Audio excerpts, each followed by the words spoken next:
2 adjacent lines. The smaller this number is, the better is your spectrometer. The second thing that it gives you is a wavelength coverage. Typically, for most ferrous and non-ferrous samples, the wavelength coverage is between 160 or 170 nanometers to 800 nanometers or 750 nanometers, unless you want to do nitrogen, wherein the wavelength coverage is 130 to 800 nanometers. The third thing is elements such as carbon, sulfur, phos get absorbed by oxygen and water vapor that are present in the air. Therefore, you need to evacuate this optical system from the air that is present, which you could do either by using a vacuum pump and removing the entire air. You could do that by either purging the entire system with an inert gas such as argon, or you could do it by evacuating and then sealing it with argon and allowing a small bleed. All three systems are available with a variety of manufacturers, except that there are cost differences. In case of a vacuum system, the cost is borne by the manufacturer because it gives you the vacuum system. In case of the purged optics, the cost is borne by the purchaser because he has to pay for the argon all through the life of that spectrometer.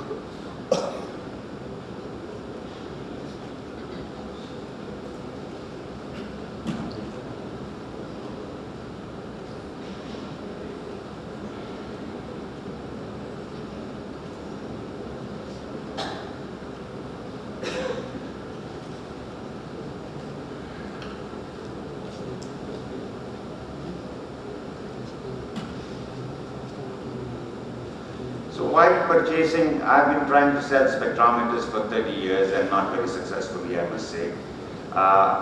Very often after a purchase is made, the customer comes back and tells us, oh, but you did not tell us this or you did not tell us that, which is quite true because as salesperson is my job, first job is to make the sale. So sometimes I may not put all the points across to my customer. So customers must be, purchasers must be wary when they see salesmen like me coming and trying to palm off a product. So they need, the only question that is constant in this entire thing,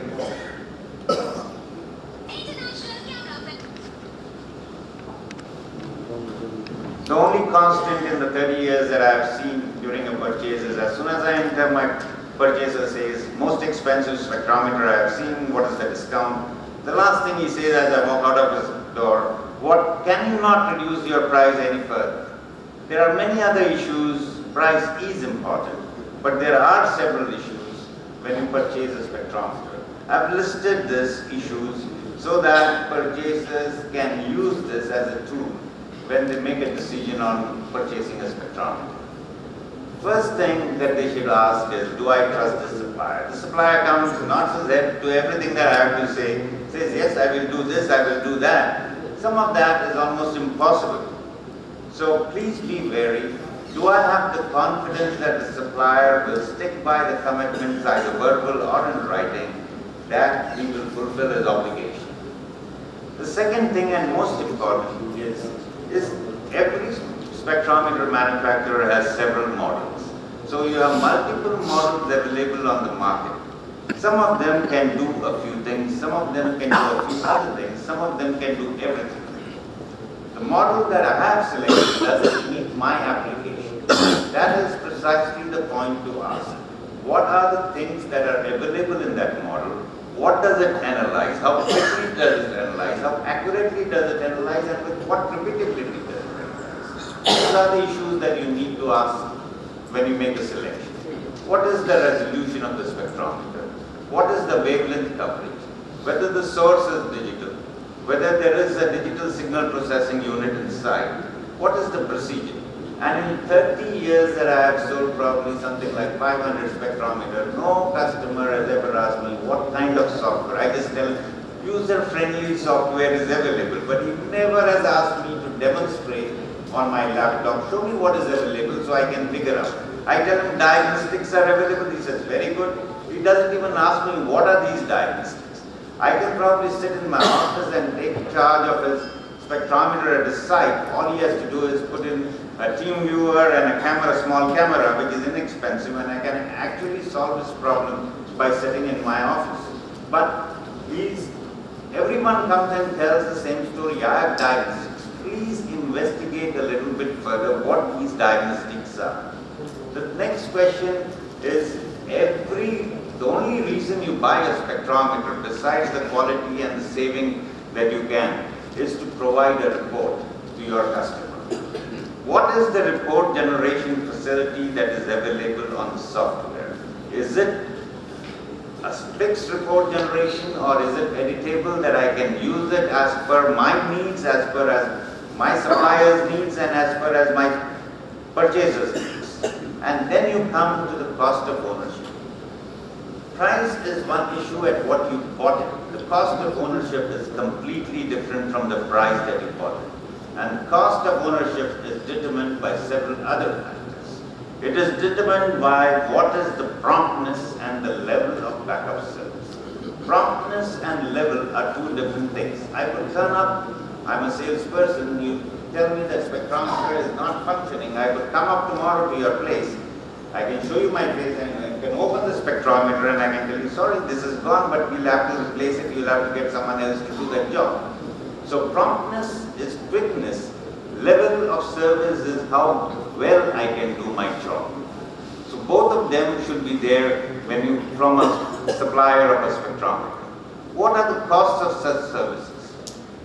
At the end of the day, you may have bought a cheaper spectrometer, but if you end up paying much more for such services over an extended period of time, you've lost the advantage of the price. What is the cost of consumables in terms of annually, what do you consume on this spectrometer? Small optical portions, how much does it cost us? What is the argon consumption? Typically, for example, the argon consumption on a purged optics is 4 times lower than on a vacuum optics. If you consider the costs of argon gas that you utilize and you do a calculation over a year, you will see that you would be saving about $1.5 lakh to 2 lakhs on using vacuum optics. So these are small things that add up to the cost of ownership. Use that total information that you have. If you assume that the cost of the spectrometer is 10 years, multiply it by 10 years, add the cost of the basic price of the equipment, that is the total cost you are purchasing the spectrometer. That is the right comparison to make. Not only the initial price of purchase. That can fool you over and you would feel very bad over an extended period of time. We have spectrometers, some of them, if you have any queries, because we are short of time, we are available at the Carissa Hall, stall number 856. Any of you are welcome to come and ask us any queries that you wish. Thank you very much for your attention. Thank you, sir. Please.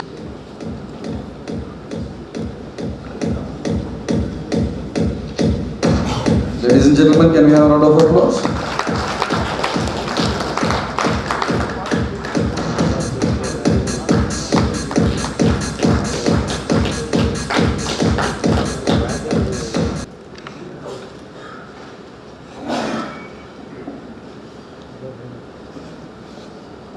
We make things which make India proud. This was a slogan coined almost about 30 years back for Larsen & Toubro. And we have now started talking of Make in India. And this slogan of we make things which make India proud, one of the co-founders, I mean, I'm not sure how many of you are aware, we have Mr. Håk Larsen and Soren Toubro, the two Danish engineers who started this company. It is 100% Indian company. Mr. Soren Toubro has a lot of connection with Coimbatore. He came to Madurai cement plant way back in 1938 or so. This is the place where this whole concept of Mr. Larsen and Toubro joining together and starting this company. That time it was a partnership, small scale or micro scale company. We are today at close about $16 to $17 billion revenues. So we just started in Coimbatore and blossomed to what we are today. Thanks, Coimbatore. The second important connection between the current generation of L&T and Coimbatore is my CEO, Mr. KV, we call him K. Venkatraman. He's also from Coimbatore. So this is another, he's been there for almost 45 years in L&T, and that's another connection between us and L&T and Coimbatore. What I will go through is out of my experience working in heavy engineering division of Larsen & Toubro on export front. And I will quickly go through how we connect SMEs and what are the world opportunities available, instead of talking of many challenges we all of us have, and every country has their own challenges. And if you look at only challenges, we may possibly miss out many opportunities. What I want to talk to you all is the emerging global markets for many of our Indian companies. This is the kind of overview I will talk about, is global economy, global scenario, challenges, opportunities, and look global. About 2,000 years back or 3,000 years back, if you see this graph here, this was India's contribution to the global GDP. From there, we slowly and steadily came down, and some places, drastically. And maybe in 2007 onwards, we have slowly improved our exports. This was Indian history, much earlier than many of these countries have started exporting. India was the largest, or one of the largest exporters, along with China those years. And currently, the GDP growth of various countries, I just captured what is that GDP expected growth. Africa, Southeast Asia, Asia Pacific is the area where there are a lot of opportunities, growth expected. And the interesting part in this whole thing is that, the culture is pretty easy to work with, and we have certain connections with most of these countries existing. You may not have much of language issues or cultural issues. We can look at all of them appropriately. On the population, where I've just put as OECD, oil exporting countries and developed countries, and non-oil export, or non-OECD countries. If you really look at it, the non-OECD countries are in for a big growth in next 10 years to 20 years. This is another opportunity for all of us, SMEs or large-scale industries, everyone. And the GDP again for the world economy is going to come from these non-OECD countries. The population growth again will be in non-OECD countries. This is the macro perspective. Many of our previous speakers have spoken about the growing middle class in non-OECD countries, and most of the developing countries would look for giving technologies to the non-OECD or a developing country so that the whole market is captured. The technology is available in West. We have manufacturing, integrate those technologies and use it. And the market is also available in this part of this world, globe. The energy consumption, I'm just giving you parameters on which, where we look forward to a lot of growth opportunities, not necessarily in one sector or other sector, because when you have a growing middle class, like what one of my previous speakers was talking about, Vietnam, so much of, below poverty line in 7 years, 50%, he was mentioning, 50% grown above the poverty line, and that is a big market. And oil continues to be a major source of energy. Gas is, if you look at it, the gas rate of growth in gas is going to be much more. Looking at most of us in this industry is these petrochemicals.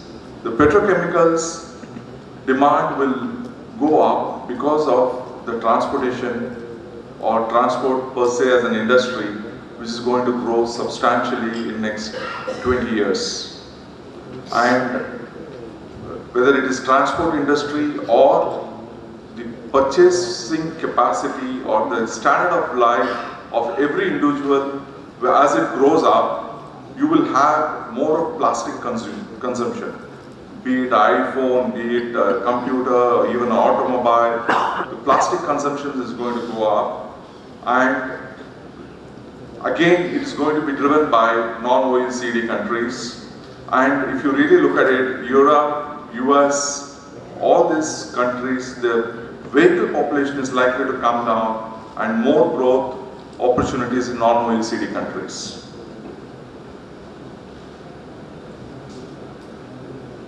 So if you see the vehicle fleet in non-OECD countries is going to grow up substantially.